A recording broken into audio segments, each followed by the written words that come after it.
Want to use WhatsApp with Gemini on your Samsung Galaxy S26 Ultra?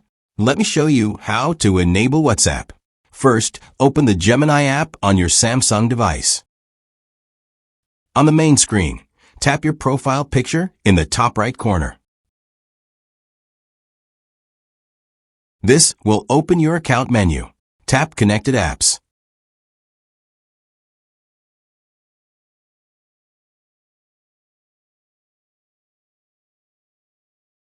Now, scroll down and find WhatsApp.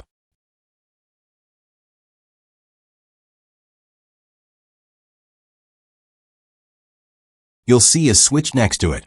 If the switch is gray, it means WhatsApp is disabled. Tap the switch to enable it. The switch will turn blue.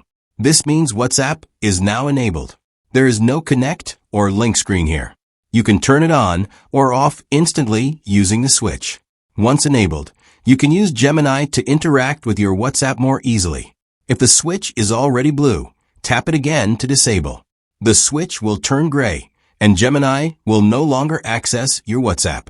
And that's how to enable or disable WhatsApp in Gemini on your Samsung Galaxy S26 Ultra.